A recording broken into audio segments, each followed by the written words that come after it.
My name is Grace Bennett, and I'm about to tell you the most unbelievable story of my life. 3 months ago, I inherited my grandmother's house after she passed away at 92. Rose Bennett had been the cornerstone of our family for decades, a woman who somehow always seemed to know things before they happened. She'd predict rain when the sky was clear, knew when someone was pregnant before they announced it, and had this uncanny ability to sense trouble brewing from miles away. Everyone just called it intuition, but after what I discovered in her attic, I'm starting to think it was something much more profound than that. I'd been avoiding cleaning out her house for weeks after the funeral. The thought of going through her belongings felt overwhelming, like I'd be intruding on sacred ground. But my mom kept pushing me, saying we needed to get the property ready for sale. So on a gray Saturday morning in October, I finally drove to the old Victorian house on Maple Street, armed with boxes, trash bags, and what I thought would be enough emotional strength to handle the task ahead. I had no idea I was about to uncover something that would completely change how I understood my own existence. The attic was exactly what you'd expect from a woman who'd lived through nearly a century of memories. Dusty furniture covered in white sheets, boxes labeled in her careful handwriting, and the musty smell of time itself seemed to hang in the air. I'd been working for about 2 hours, sorting through Christmas decorations and old photo albums, when I noticed something odd behind an antique armoire. There was a small wooden chest, different from everything else up there. It wasn't covered in dust like the other items, almost as if someone had been accessing it recently. The chest was locked, but the key was sitting right on top, which struck me as strange for something that was meant to be secured. Inside the chest, I found 3 leather-bound journals, each one meticulously labeled with dates spanning from 1952 to 2024. The handwriting was definitely my grandmother's, but the most recent journal confused me completely.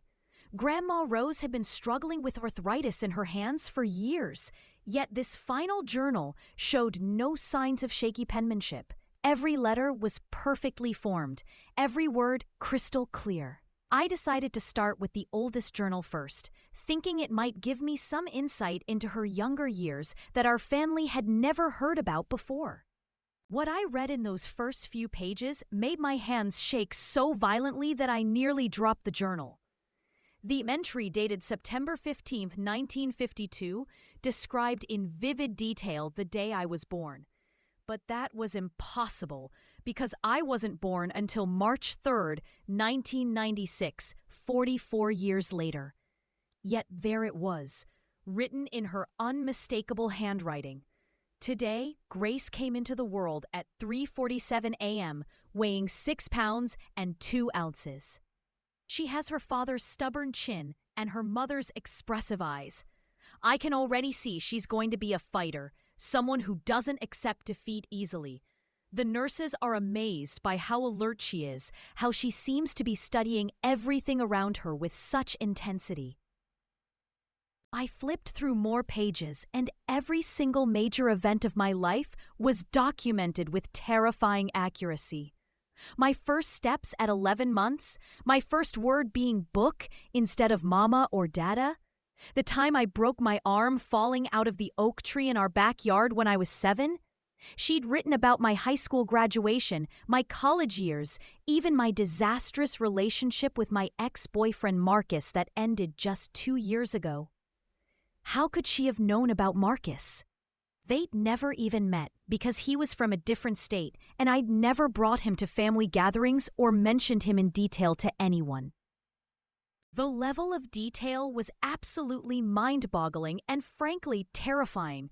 She described conversations I'd had that no one else had been present for, feelings I'd experienced in private moments, even dreams I'd had that I'd never shared with another living soul. There was an entry about the night I cried myself to sleep after my college roommate betrayed me by dating the guy I had a crush on.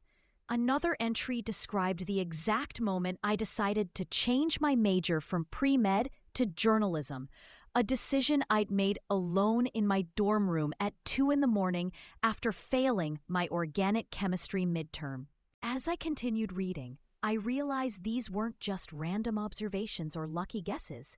The entries contained specific dialogue, exact timestamps, and details that only I would know about my own experiences. She'd written about the scar on my left knee that I got when I was 12, riding my bike down Miller's Hill too fast and hitting a patch of gravel. She described the feeling of the wind in my hair just before I lost control, the way the handlebars wobbled in my grip, even the specific words I shouted as I went down. No one had witnessed that accident except me, yet there it was, documented as if she'd been standing right there watching it happen. The entries weren't written like someone remembering events from the past either. They were written in present tense, as if she were experiencing these moments as they happened to me. Grace is walking across the stage now, she'd written about my high school graduation. She looks nervous but determined. Her cap is slightly crooked, and she's trying not to trip in those heels her mother insisted she wear. Principal Morrison is calling her name, and I can see the pride in her parents' faces from here. But Grandma Rose hadn't attended my graduation. She'd been in the hospital recovering from hip surgery. I spent hours reading through the first journal, completely absorbed and increasingly disturbed by what I was discovering. Every page confirmed that somehow, impossibly, my grandmother had been documenting my life in real time from the moment I was born. But the most unsettling part wasn't just that she knew about these events. It was how she wrote about them with such intimate knowledge of my thoughts and emotions. She described feelings I'd had that I'd never articulated to anyone. Fears I'd harbored in secret, dreams I'd cherished privately. It was as if she'd been living inside my head my entire life. When I finally worked up the courage to open the second journal, I found more of the same detailed documentation, covering my college years through my early 20s. She'd written about my internship at the local newspaper, my first apartment, my struggles with student loans, and my complicated relationship with my parents as I tried to establish my independence. Again, these were experiences and emotions that she couldn't possibly have known about unless I'd told her, which I definitely hadn't. We'd been close, but not share your deepest secrets close. Our conversations had always been surface level, pleasant, but not particularly intimate. But it was the third and final journal that completely shattered my understanding of reality. This one covered the past few years of my life, right up until the present moment. She'd written about my current job at the newspaper, Wes struggles with dating apps, my recent decision to adopt a rescue dog named Charlie. She'd even documented conversations I'd had just days before she passed away. Conversations that had taken place while she was supposedly unconscious in her hospital bed. The final entries were dated just a week before her death, written in that same clear, steady handwriting despite the fact that she'd been heavily sedated and barely responsive. And then I reached the last page and everything changed forever. The final entry was different from all the others. Instead of describing past or present events, it was clearly a warning about something that hadn't happened yet. The handwriting was more urgent, the words pressed deeper into the paper, as if she'd been writing with intense emotion. "Grace," it began, "if you're reading this, then I'm gone and you've found the journals. What you've discovered will be hard to accept, but you must listen carefully to what I'm about to tell you. Our family has a gift passed down through the women for generations. We can see the paths of those we love, witness their lives as they unfold, sometimes even influence their outcomes." The entry continued with explanations that seemed to come from a fantasy novel rather than my practical, no-nonsense grandmother. She wrote about something she called the sight, an ability that allowed her to experience my life alongside me, to witness my joys and sorrows as if they were her own. She explained that she'd been my silent guardian angel, guiding me away from dangerous situations and toward opportunities that would help me grow. Those times when I'd felt a sudden urge to take a different route home, or when I'd inexplicably changed my mind about accepting certain job offers, apparently that had been her influence protecting me from harm. But the warning part of the entry made my blood run cold. "There's a darkness coming for you, Grace," she'd written. "Something I've been holding at bay for years, but my death has weakened the protection around you. On November 15th, exactly 1 month after you find these journals, you'll receive a job offer that seems too good to be true. It will come from a man named Vincent Crawford, offering you a position at his magazine company in New York. Do not take this job, no matter how desperate you are for a change or how perfect the opportunity seems. Vincent is not who he appears to be, and accepting his offer will put you in grave danger." She went on to explain that this Vincent Crawford had been trying to reach me for years, but her protective influence had prevented our paths from crossing. She described him as someone who collected people with special abilities, exploiting their gifts for his own dark purposes. According to her journal, our family's sight was particularly valuable to him, and he'd been waiting for the right moment to make his move. Her death had apparently created the opening he'd been looking for, and I was now vulnerable to his manipulation in ways I couldn't even comprehend. The entry concluded with specific instructions for protecting myself. I was supposed to carry a small silver locket that she'd left in the jewelry box on her dresser, never travel alone after dark, and most importantly, trust my instincts if I ever felt like someone was watching me. She also mentioned that there were other family members who shared this gift, relatives I'd never known about, who could help me if things became too dangerous. She'd hidden their contact information in a safe deposit box at First National Bank, and the key was taped under her kitchen sink. At first, I tried to rationalize the entire experience. Maybe the journals were just elaborate creative writing exercises, or perhaps Grandma Rose had been suffering from some form of dementia that made her believe she could see into my life. But deep down, I knew that wasn't the case. The level of detail was too accurate, too specific, and too recent for it to be anything other than genuine. Besides, she'd been sharp as a tack right up until her final days, showing no signs of cognitive decline or confusion. The doctors had all commented on how mentally alert she remained, even as her body failed. I decided to test her warning by doing some research on Vincent Crawford. What I found online was limited but deeply unsettling. He owned several small publishing companies and magazines, none of which seemed particularly successful or well-known. But when I dug deeper, I found scattered reports of employees who disappeared after working for him. People who'd simply vanished without a trace after taking positions at his various companies. The reports were always dismissed as voluntary departures, but the pattern was too consistent to be coincidental. Several former employees had also filed complaints about strange working conditions and demands that went far beyond normal job requirements. For the next few weeks, I carried on with my regular routine while keeping Grandma Rose's warning in the back of my mind. I retrieved the key from under her kitchen sink and visited the safe deposit box, where I found contact information for 3 relatives I'd never heard of, all living in different states. When I called the first number, a woman named Eleanor answered and immediately knew who I was before I introduced myself. "Grace," she said, her voice filled with both relief and concern. "Rose told us you might call. We've been waiting to hear from you since she passed. Are you somewhere safe to talk?" Eleanor explained that our family's gift was both a blessing and a curse, passed down through the maternal line for at least 6 generations. She, along with our cousins Sarah and Margaret, had all inherited varying degrees of the sight.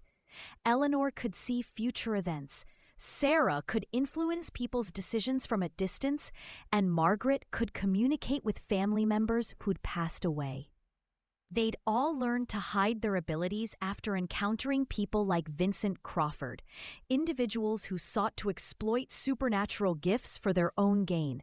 According to Eleanor, Rose had been the most powerful among them, able to not just see into other people's lives, but actually influence their outcomes. As November 15th approached, I found myself constantly checking my email and phone, dreading the contact that Grandma Rose had predicted. Part of me hoped she'd been wrong, that maybe this time her visions had been off target. But at 2:17 p.m. on November 15th, exactly 1 month after I'd found the journals, I received an email from Vincent Crawford offering me a senior writer position at Metropolis Magazine in Manhattan. The salary was double what I was making at my current job. The benefits package was incredible, and the opportunity to work for a major publication in New York had always been my dream. If I hadn't read Grandma Rose's warning, I would have accepted immediately, without a second thought. Instead, I stared at the email for hours, my hands shaking as I reread the offer multiple times. Everything about it seemed legitimate and professional, exactly the kind of opportunity any ambitious journalist would jump at. Vincent's email was well-written and complimentary, praising articles I'd written that had gained some regional attention. He mentioned specific details about my work that proved he'd done his research, and he claimed to have been following my career for several months. The position would involve investigating and writing about unusual phenomena, which aligned perfectly with my interests in unexplained mysteries and supernatural events. But something about the timing felt wrong, almost predatory. How had he known to contact me at exactly this moment in my life, when I was feeling stuck in my current position and desperate for a change? And why had I never heard of Metropolis Magazine before, despite being well connected in the journalism world? When I tried to research the publication online, I found a professional-looking website and some back issues, but no real reviews or industry recognition. The magazine seemed to exist in a strange bubble, visible enough to appear legitimate, but somehow isolated from the broader publishing community. I decided to call Eleanor and get her advice before responding to Vincent's offer. She listened carefully as I read the email aloud, and I could hear her sharp intake of breath when I mentioned his name. "Grace, you absolutely cannot take this job," she said firmly. "Rose warned us about this exact scenario. Vincent Crawford is dangerous in ways you can't even imagine. He doesn't just want to hire you. He wants to use your abilities to locate other gifted individuals so he can add them to his collection. Once you're under his influence, it becomes almost impossible to escape." Eleanor went on to explain that Vincent had approached several members of our extended family over the years, always using the same method of offering dream job opportunities that were impossible to refuse. Those who'd accepted his offers had either disappeared entirely or returned as shells of their former selves, their abilities drained and their personalities fundamentally changed. She believed he was using some form of supernatural manipulation to control his employees, feeding off their gifts to enhance his own power. Rose had been protecting me from his attention for years, but her death had made me visible to him again. The next few days were among the most stressful of my life. Vincent sent 2 follow-up emails, each one more insistent than the last.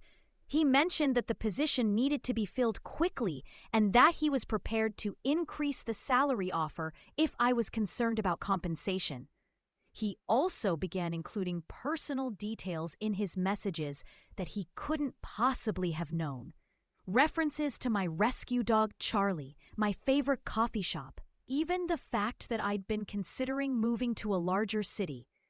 These details weren't available on my social media profiles or anywhere else online, which meant he'd been watching me more closely than any legitimate employer would. I made the difficult decision to decline his offer, crafting a polite but firm rejection email that thanked him for the opportunity while explaining that I'd decided to pursue other options. His response came within minutes, and the tone was completely different from his previous messages. Gone was the professional courtesy and flattery, replaced by barely concealed anger and what felt like veiled threats. He wrote that he was disappointed by my decision and that I was making a mistake I would come to regret. He also mentioned that opportunities like this didn't come around often, especially for people like me, a phrase that sent chills down my spine. After that exchange, I started noticing things that made me feel like I was being watched. Cars that seemed to follow me home from work, figures lingering across the street from my apartment, phone calls where no one spoke when I answered. It could have been paranoia, but given everything I'd learned from Grandma Rose's journals, I wasn't taking any chances. I started varying my routine, taking different routes to work, and staying with friends on weekends. The silver locket that Rose had mentioned became my constant companion, and I found myself touching it whenever I felt uneasy or threatened. 3 weeks after declining Vincent's job offer, the surveillance suddenly stopped. No more mysterious cars, no more hang-up phone calls, no more feeling of being watched. At first, I thought maybe he'd given up and moved on to easier targets. But then Eleanor called with disturbing news. Margaret, our cousin who could communicate with spirits, had been in contact with Rose's spirit, and the message she'd received was urgent. Vincent hadn't given up. He was simply changing tactics, planning something more direct and dangerous than job offers and subtle stalking. According to Rose's spirit, Vincent was planning to arrange what would look like an accidental encounter, probably at a location where I felt safe and comfortable. He would present himself as a charming stranger, someone who shared my interests and seemed to understand me in ways that other people didn't.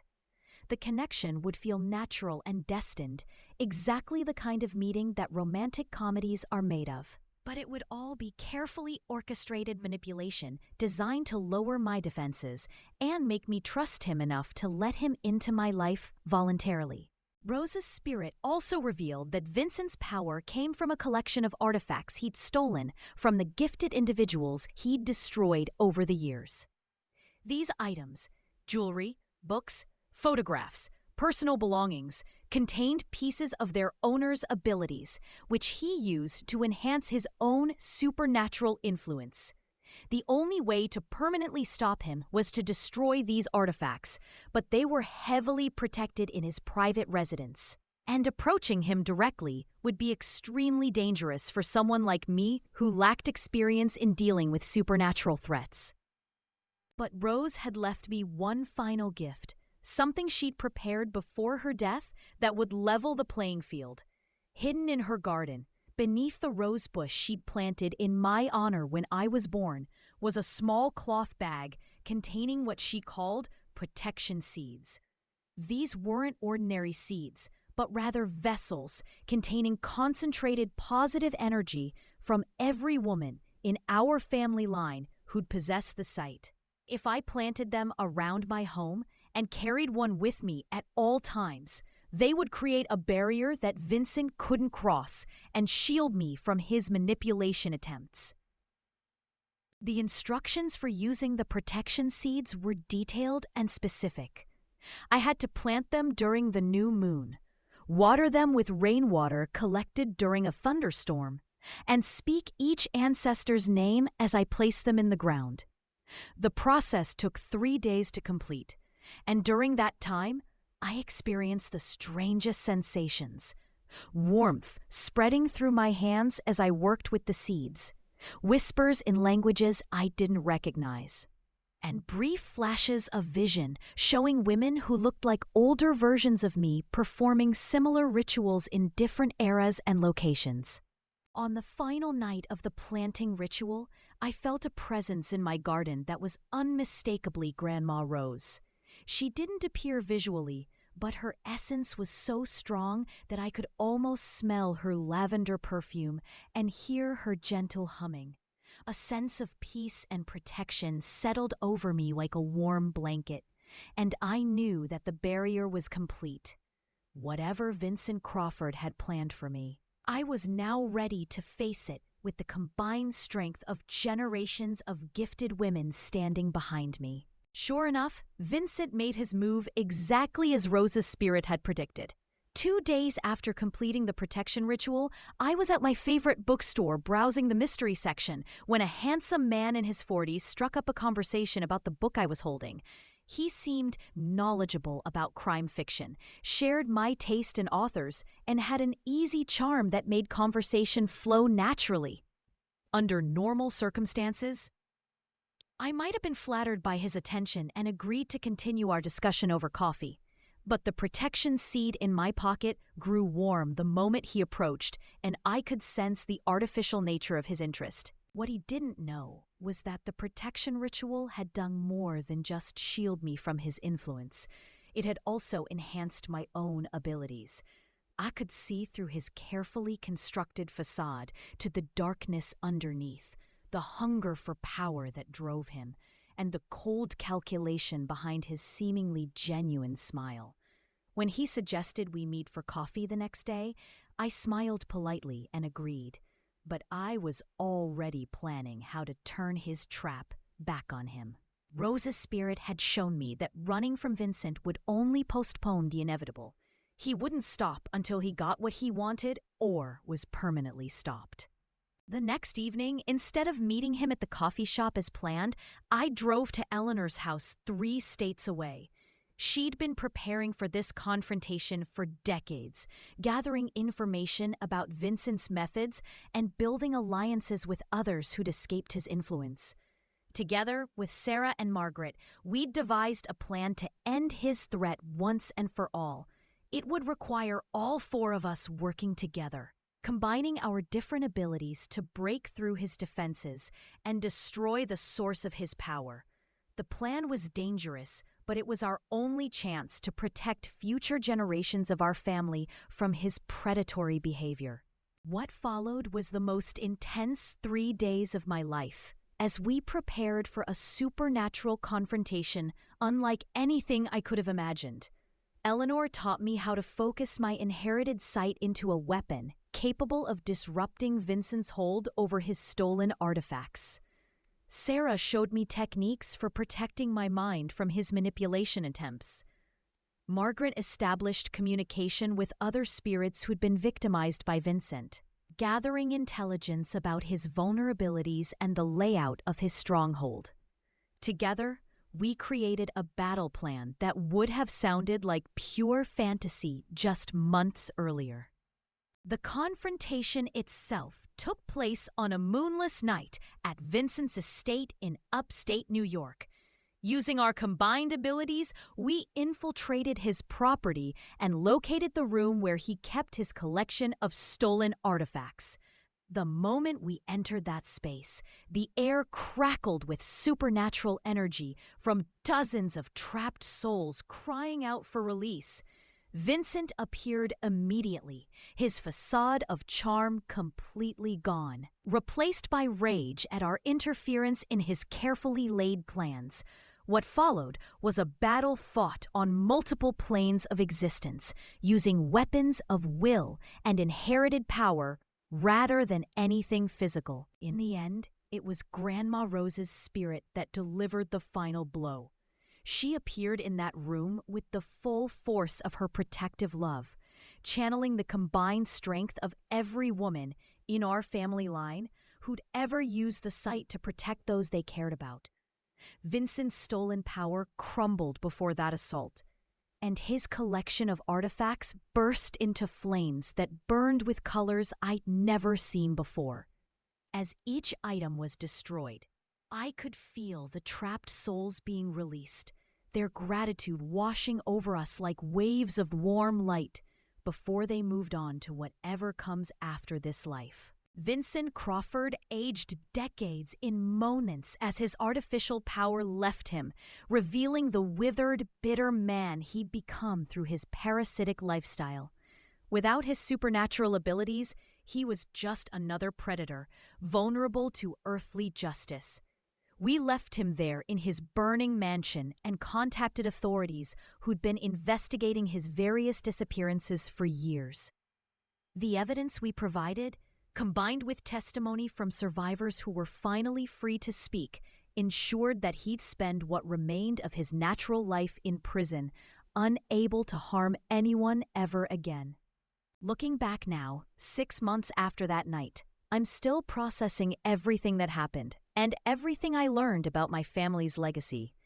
The sight that I inherited isn't just about seeing into other people's lives. It's about understanding the connections that bind us all together, the invisible threads of love and protection that span generations. Grandma Rose spent her entire life using her gift to watch over me, guiding me away from danger and toward the path that would lead me to this moment of confrontation and victory. I've kept her journals, of course, and I've started writing my own entries about the experiences of our cousins and the other gifted individuals we've encountered. It turns out there are more of us than I ever imagined, scattered across the country and around the world, all trying to use our abilities responsibly while avoiding those who would exploit us. We formed a loose network of mutual support and protection, sharing information and resources to help each other stay safe while making positive differences in our communities. The newspaper job that once seemed so important to me has taken on new meaning as well. I'm still investigating and writing about unusual phenomena, but now I approach these stories with insider knowledge and a mission to help other gifted people find each other while exposing those who prey upon supernatural abilities. My editor has no idea why my articles about unexplained events have become so much more accurate and compelling. But my readership has grown exponentially, and I've started receiving letters from people who recognize themselves in the stories I tell. Charlie, my rescue dog, has turned out to have abilities of his own, an uncanny knack for sensing supernatural presences and alerting me to potential dangers. Apparently, animals are often more sensitive to these energies than humans, and his previous owner probably gave him up because of behavior they couldn't understand. Now he's an essential part of my protective network, and his reactions help me gauge whether new people in my life have benign or malicious intentions. He's also developed a habit of sitting guard whenever I'm writing in my journal, as if he understands the importance of documenting our family's continuing story. What would you do if you discovered that everything you thought you knew about your family was just the surface layer of a much deeper reality? Would you be brave enough to embrace abilities that could put you in danger? Or would you try to ignore them and hope they'd go away on their own? I've learned that gifts like ours come with responsibilities. Not just to use them wisely, but to protect others who share similar abilities and to stand up against those who would abuse supernatural power for selfish purposes. It's not the life I planned for myself, but it's the life I was meant to live.